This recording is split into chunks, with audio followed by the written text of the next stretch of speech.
Hello बच्चों, कैसे हैं आप लोग। जैसा कि मैं ओ लेवल के फर्स्ट पेपर की तैयारी करा रहा हूँ, वो एक सेट जो है मैंने आपको कंप्लीट करा दिया है। आज से दूसरा सेट शुरू होगा। वो जो एक सेट मैंने इसके पहले कराया है, सेट वन जो है वो जुलाई 2022 का पेपर है। अगर आपको पेपर का पीडीएफ चाहिए वैसे मैं लिंक में डाल दूंगा। साथ में आप ओ लेवल की वेबसाइट से वो जुलाई 2022 का पेपर जो है डाउनलोड कर सकते हैं। ये जो सामने पेपर खुला हुआ है ये जनवरी 2023 का है और मैं उसी क्रम में ये आगे बढ़ रहा हूँ। आगे बढ़ करके मैं सारे के सारे क्वेश्चन सॉल्व कराऊंगा ताकि जो है आप सब कुछ क्लियर समझ सकें। सामने क्वेश्चन है, पहला क्वेश्चन है, लिब्रे ऑफिस इम्प्रेस में बनाई गई प्रेजेंटेशन फाइल का एक्सटेंशन नेम क्या है। ये मैं पहले भी आपको बता चुका हूँ, राइटर का, उसके अलावा स्प्रेडशीट का मतलब कैल्क का और इम्प्रेस का। तो इम्प्रेस का पूछ रहा है तो इम्प्रेस का एक्सटेंशन नेम मैंने आपको बता रखा है ODP, open document presentation. ODS किसका होता है, ओपन डॉक्यूमेंट स्प्रेडशीट का। कैल्क का ओडीटी ओपन डॉक्यूमेंट टेक्स्ट का होता है, राइटर का ओटीटी क्या होता है, टेम्पलेट फाइल्स के लिए होता है। तो ये मैं पहले भी बता चुका हूँ। आगे बढ़ते हैं। सॉफ्टवेयर जो स्वतंत्र रूप से विकसित और संशोधित किया जा सकता है उसे कहा जाता है। Software which is developed and modified freely is called. इसके पहले वाले सेट में मैंने आपको ओपन सोर्स सॉफ्टवेयर और क्लोज सोर्स सॉफ्टवेयर के बारे में बताया था। अगर आपको क्लियर नहीं होगा तो पिछला वीडियो देख लीजिएगा, उसमें आपको मिल जाएगा। इसमें जो आंसर है वो है ओएसएस, ओपन सोर्स सॉफ्टवेयर। ठीक है, ओपन सोर्स सॉफ्टवेयर ही जो होता है उसको जो है डेवलप किया जाता है, फ्री और मॉडिफाई भी किया जा सकता है। मतलब आप इसको डाउनलोड कर सकते हैं, डाउनलोड करने के बाद जो है इसमें मॉडिफिकेशन भी कर सकते हैं अपने हिसाब से जैसे आप चाहें।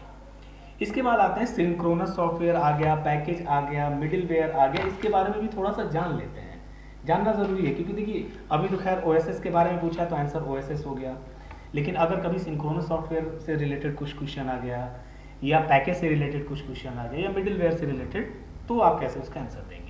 जैसे पहला सिंक्रोनस सॉफ्टवेयर है। सिंक्रोनस सॉफ्टवेयर सामान्य तौर पे कैड सॉफ्टवेयर होते हैं। कैड मतलब कंप्यूटर एडेड डिज़ाइन। ऐसे सॉफ्टवेयर जो डिज़ाइनिंग के लिए यूज़ किए जाते हैं कैड सॉफ्टवेयर कहे जाते हैं। तो कैड सॉफ्टवेयर ही क्या होते हैं, सिंक्रोनस सॉफ्टवेयर के नाम से जाने जाते हैं। ठीक है, इसके बाद हम आते हैं पैकेज पे। पैकेज क्या होता है, ऐसे सॉफ्टवेयर जो कुछ एप्लीकेशंस को मिला करके बनाया जाता है। जैसे हम ये कह सकते हैं माइक्रोसॉफ्ट ऑफिस क्या है, एक पैकेज है। लिब्रे ऑफिस क्या है, एक पैकेज है। ठीक है, माइक्रोसॉफ्ट ऑफिस में Word, Excel, PowerPoint, Access और भी 2-4 एप्लीकेशन सॉफ्टवेयर होते हैं। उसी तरह लिब्रे ऑफिस में भी क्या होता है, कुल मिलाकर के 6 होते हैं। लिब्रे ऑफिस राइटर प्रेजेंटेशन के लिए होता है, इम्प्रेस स्प्रेडशीट के लिए होता है, कैल्क, उसके अलावा होता है बेस डेटाबेस के लिए, उसके अलावा ड्रॉ होता है, मैथ होता है, कुल 6 होते हैं। तो ये समझ में आ गया पैकेज। मिडिलवेयर क्या होता है, मिडिलवेयर एक ऐसा सॉफ्टवेयर है जो ब्रिज का काम करता है। किस प्रकार के ब्रिज का, दो अलग अलग एप्लीकेशंस के बीच में ब्रिज का काम करता है। मतलब इस एप्लीकेशन को उसमें लेके जाना और उस एप्लीकेशन के डेटा को इसमें लेके आना, ये मिडिलवेयर होता है।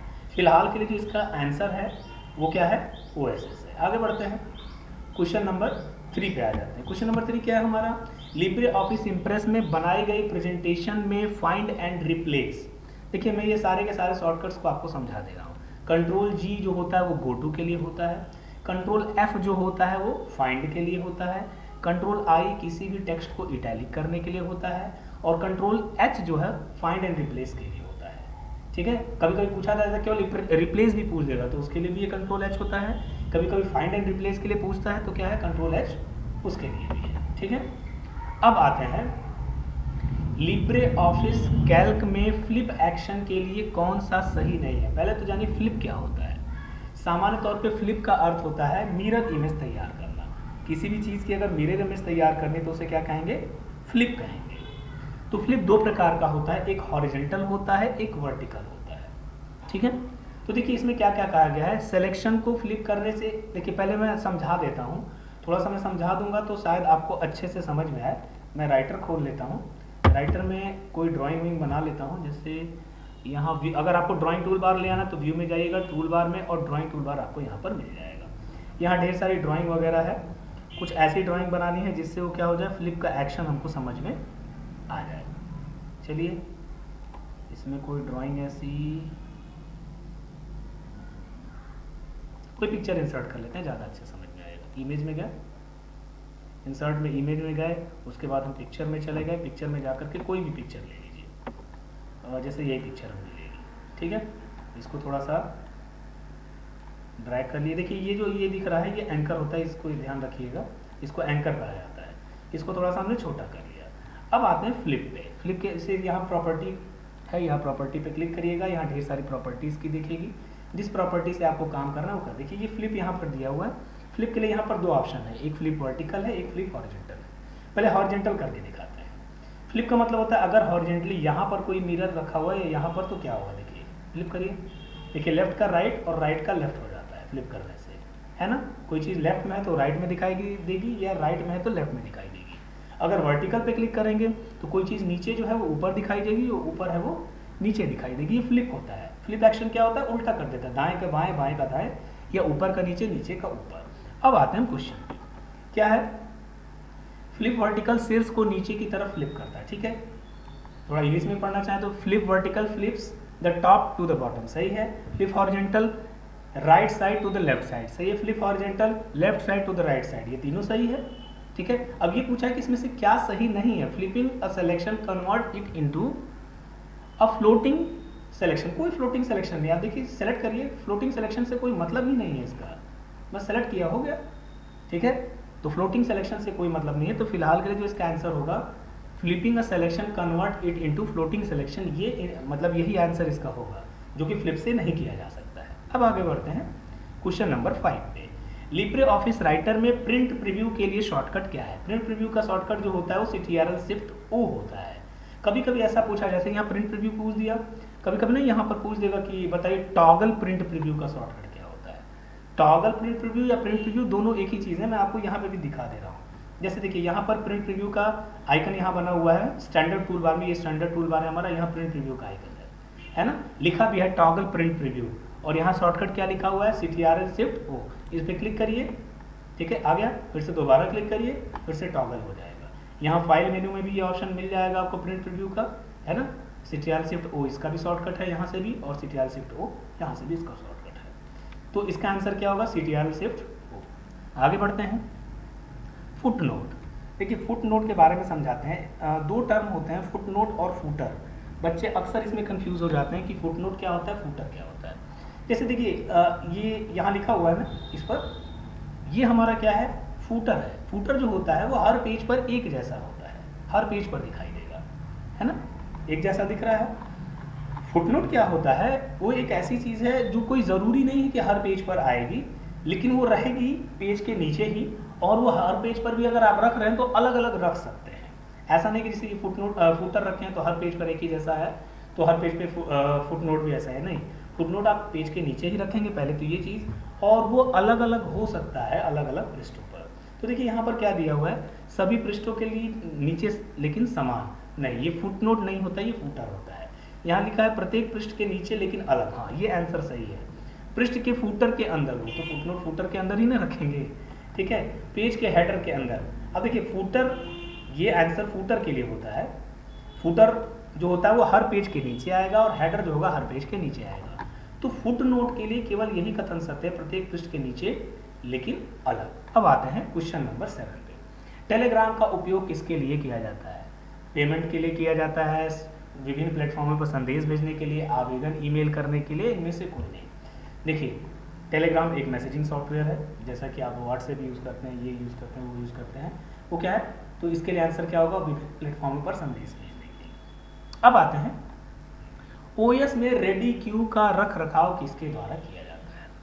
अब किसके द्वारा किया जाता है वो अलग चीज़ है, पहले ये समझना होगा कि रेडी क्यू होता क्या है।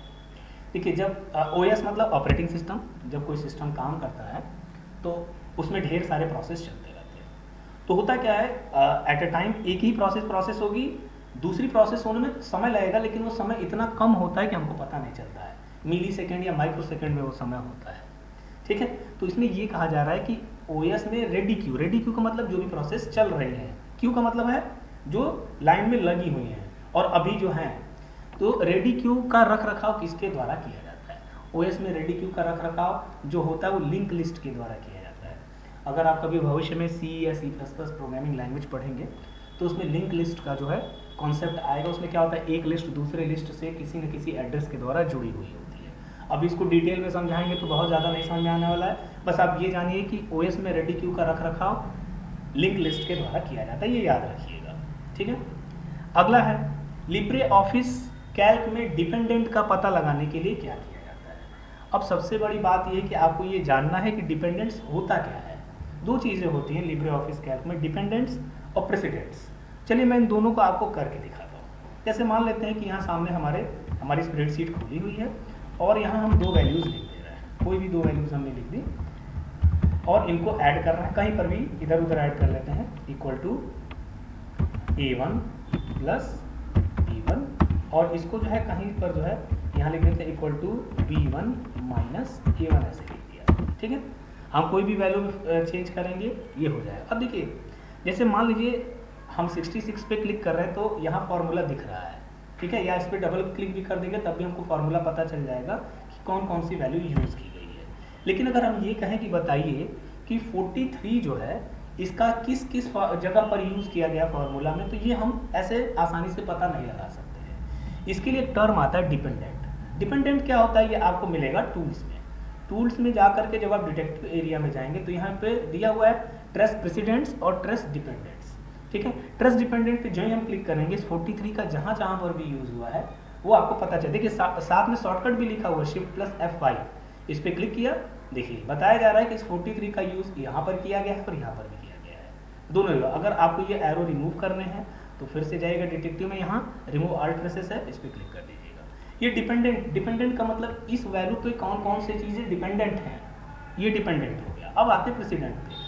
जैसे ये मान लीजिए कि तो हमको यहाँ दिख रहा है लेकिन फिर भी हम चाहते हैं कि एक एक एरो बन करके आ जाए जहाँ जहाँ से वैल्यू आई है, तो हमने इसको सेलेक्ट किया। सेलेक्ट करने के बाद टूल्स में गए, डिटेक्टिव में गए, यहाँ ट्रेस प्रेसिडेंट्स ऑप्शन है, शिफ्ट प्लस F9, इस पर क्लिक किया, देखिए 23 और 43 का यूज़ किया गया। अब देखिए इसमें भी 23 43 का यूज़ किया गया, तो टूल्स में गए, डिटेक्टिव में गए, ट्रेस प्रेसिडेंट किए, देखिए इस पर भी बन करके आ गया। अगर आपको फिर से एरोज हटाने हैं यहाँ पे जाइएगा, रिमूव ऑल ट्रेसेस कर दिएगा, सारे के सारे हट जाएंगे। तो देखिए अब फिर से आते हैं क्वेश्चन पे, क्या पूछा गया है लिब्रे ऑफिस कैल्क में डिपेंडेंट्स का पता लगाने के लिए क्या शॉर्टकट है। देखा है आपने अभी शिफ्ट प्लस F5 और प्रेसिडेंट्स का शिफ्ट प्लस F9। तो दो क्वेश्चन यहाँ क्लियर हो गए आपके। अब आगे बढ़ते हैं, कौन सी एक फायरवॉल तकनीक में, फायरवॉल की अलग अलग तकनीक होती है, ठीक है, अलग अलग तरीके से हम क्या करते हैं फायरवॉल का यूज़ करते हैं। अब फायरवॉल की जो तकनीकें हैं उसके बारे में समझते हैं कि कौन कौन सी तकनीकें होती हैं फायरवॉल की। जैसे देखिए एक तकनीक होती है पैकेट फिल्टर, ठीक है। इसमें क्या होता है कि छोटे छोटे पैकेट्स जो डेटा ट्रांसफ़र होता है पैकेट के रूप में, उनको फिल्टर करके आगे की तरफ भेजता है, वो क्या होता है एक तरह का फायरवॉल तकनीक है। दूसरा एप्लीकेशन फिल्टर, अगर कोई एप्लीकेशन यूज़ कर रहे हैं और वो जो है आपके सिस्टम में चलेगा या नहीं चलेगा क्योंकि वो नेटवर्क का यूज़ कर रहा है, तो उसके लिए फायरवॉल सेट किया जाता है। तीसरा प्रॉक्सी सर्वर होता है। प्रॉक्सी सर्वर क्या होता है पहले ये जानिए। सामान्य तौर पे जब हम इंटरनेट से कनेक्ट होते हैं तो हम डायरेक्ट सर्वर से कनेक्ट हो जाते हैं। प्रॉक्सी सर्वर क्या होता है कि हमारे कंप्यूटर और मुख्य सर्वर के बीच में एक विशेष सर्वर होता है जो हमको मुख्य कंप्यूटर से कनेक्ट नहीं होने देता है। वो अपने यहाँ इंटरनेट लेता है और उस इंटरनेट को फिर हमारे पास भेजता है, उसे क्या कहते हैं प्रॉक्सी सर्वर कहते हैं। तो ये तीन प्रकार के फिल्टर यूज़ किए जाते हैं और भी हैं फायरवॉल तकनीक के रूप में। ये फायर प्रॉक्सी सर्विस नाम का कोई फायरवॉल तकनीक नहीं होती है, तो इसका आंसर क्या होगा फायर प्रॉक्सी सर्विस। अब आगे आते हैं, सभी को विवरण बताए बिना मुख्य विषय प्राप्तकर्ता के अलावा किसी अन्य व्यक्ति को ईमेल भेजने के लिए किसका प्रयोग किया जाएगा। इंग्लिश में पढ़ लीजिए, is used to send an email to some other person in addition to the main subject receiver without disclosing detail to all. देखिए एक तो होता है अगर आपको किसी को ईमेल भेजना है, जब आप कंपोज कर रहे होते हैं तो एक टू एरिया होता है जिसको ईमेल भेजना है भेज देते हैं। उसके अलावा सीसी और बीसीसी होता है। सीसी का मतलब होता है कार्बन कॉपी। जैसे आपने टू लिख दिया और सीसी में कुछ ईमेल लिख दिए तो टू वाले को पता चलेगा कि इन लोगों को भेजा गया है और सीसी वालों को भी पता चलेगा कि टू में किसको भेजा गया है। अगर हम ये चाहते हैं कि टू में किसी को भेजे और एक और व्यक्ति को यही सेम ईमेल सेम टाइम भेजनी है लेकिन वो आपस में पता ना चले, तो उसके लिए बीसीसी होता है जिसे हम ब्लाइंड कार्बन कॉपी के नाम से जानते हैं। तो अगर हम ये चाहते हैं कि पता ना चले तो आंसर क्या होगा ब्लाइंड कार्बन कॉपी, ठीक है। एक कार्बन कॉपी होता है, वो आपको मैंने समझा दिया, सीसी कहते हैं इसको, और इसको क्या कहते हैं, बीसीसी कहते हैं। अब आगे बढ़ते हैं। विभिन्न बैंकों के बीच इलेक्ट्रॉनिक रूप से फंड ट्रांसफर करने की सबसे तेज तकनीक क्या है? अब देखिए, पहले तो मैं आपको बता देता हूँ कि इन चारों का पहले फुल फॉर्म आप नोट कर लें। NEFT, NEFT का फुल फॉर्म होता है नेशनल इलेक्ट्रॉनिक फंड ट्रांसफर, ठीक है। इसके बाद आते हैं RTGS, RTGS का फुल फॉर्म होता है रियल टाइम ग्रॉस सेटलमेंट, ठीक है। ये जो SMPS है इसको बाद में बताऊंगा, पहले IMPS जानिए। IMPS होता है IM से इमीडिएट, फिर P से पेमेंट और S से सिस्टम।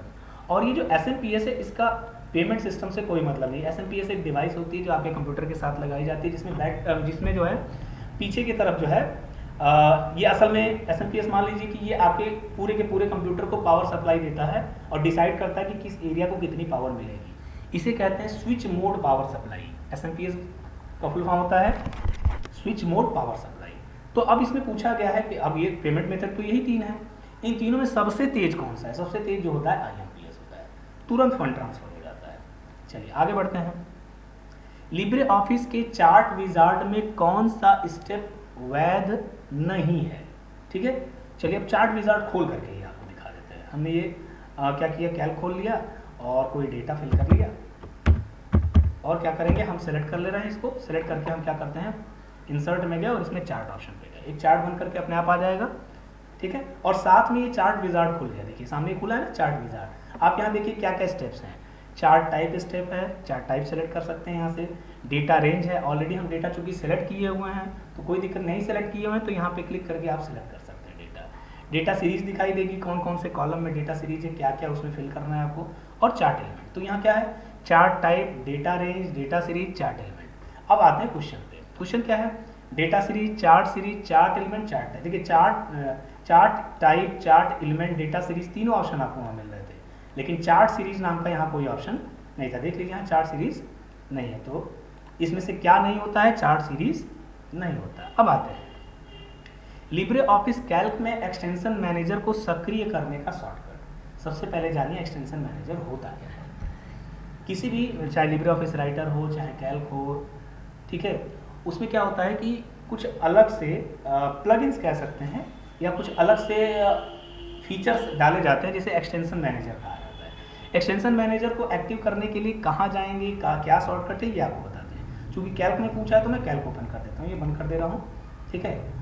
इसके बाद देखिए ये, इसके लिए हम क्या करेंगे, टूल्स में जाएंगे और यहाँ पर देखिए लिखा है ना एक्सटेंशन, और यहाँ इसका शॉर्टकट भी लिखा है Ctrl+Alt+E। हम इस पर क्लिक करेंगे। यहाँ पर देखिए जो जो एक्सटेंशन ऐड है पहले से वो सारे के सारे इसमें दिखाई दे रहे हैं। अगर कुछ अपडेट आया होगा तो आप अपडेट पे क्लिक करेंगे, अगर कुछ होगा तो यहाँ पर आपको दिखने लगेगा, नहीं होगा तो दिखाई नहीं देगा।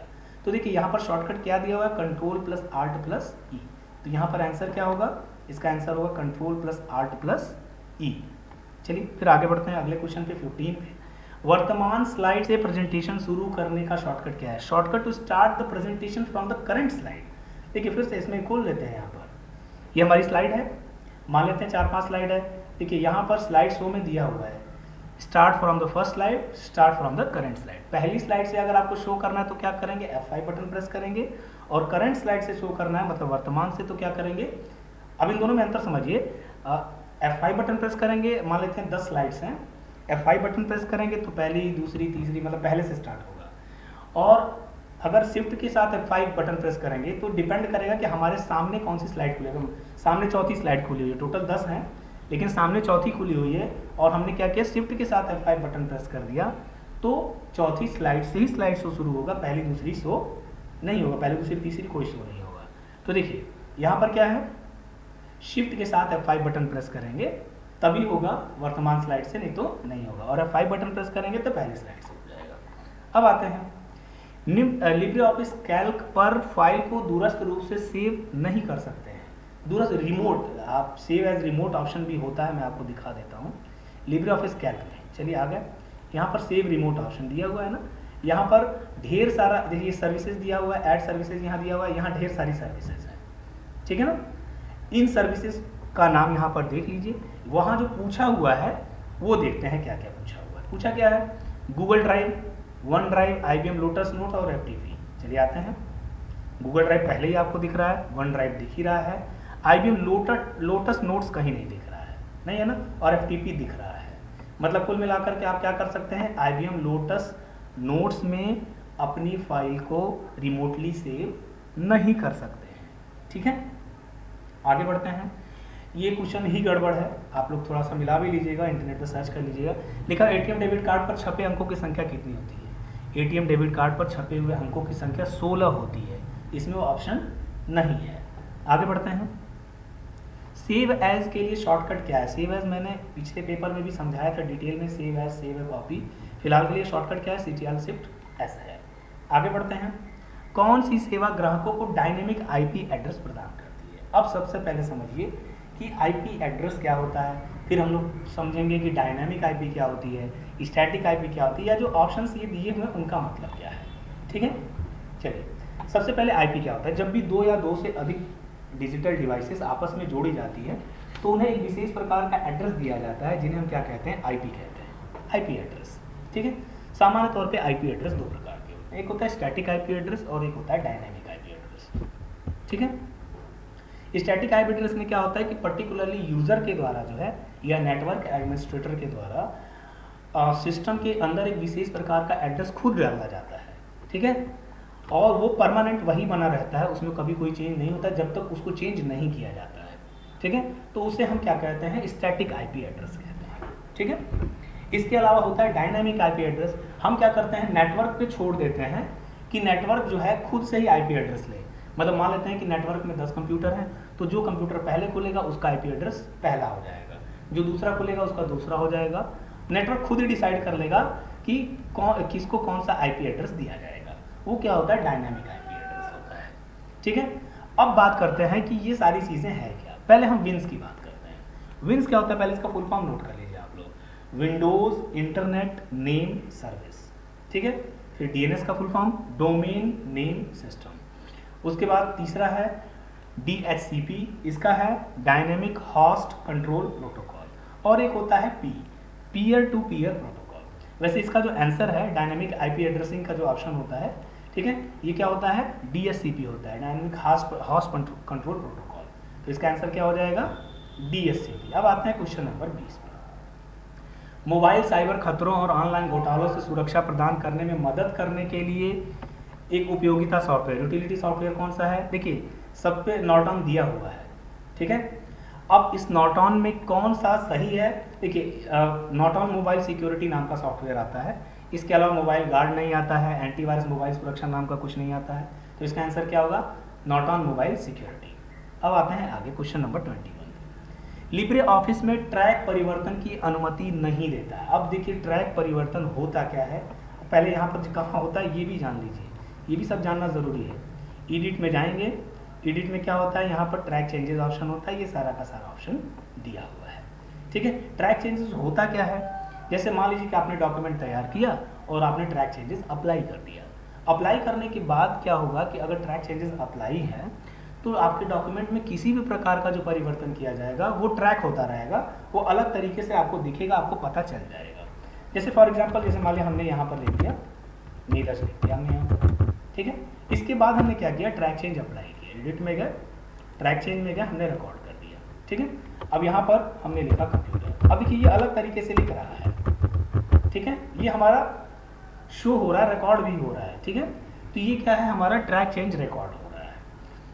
अब यहाँ पर पूछा क्या गया है कि ट्रैक चेंज किस चीज़ की अनुमति नहीं देता है, मर्ज डॉक्यूमेंट की, कंपेयर डॉक्यूमेंट की, रिकॉर्ड की, या स्प्लिट डॉक्यूमेंट की। स्प्लिट डॉक्यूमेंट की अनुमति नहीं देता, और सारी की सारी चीज़ें जो हैं आपको इसके अंदर मिल जाएंगी, लेकिन मर्ज डॉक्यूमेंट का ऑप्शन आपको नहीं मिलेगा। ठीक है ना, सॉरी स्प्लिट डॉक्यूमेंट, देखिए कंपेयर डॉक्यूमेंट दिया हुआ है, रिकॉर्ड दिया हुआ है, मर्ज डॉक्यूमेंट दिया हुआ है, दिया है ना, लेकिन आपको इसमें कहीं पर भी स्प्लिट डॉक्यूमेंट ऑप्शन नहीं दिखेगा। तो आंसर इसका क्या होगा, स्प्लिट डॉक्यूमेंट। अब आगे बढ़ते हैं क्वेश्चन नंबर 22 पे।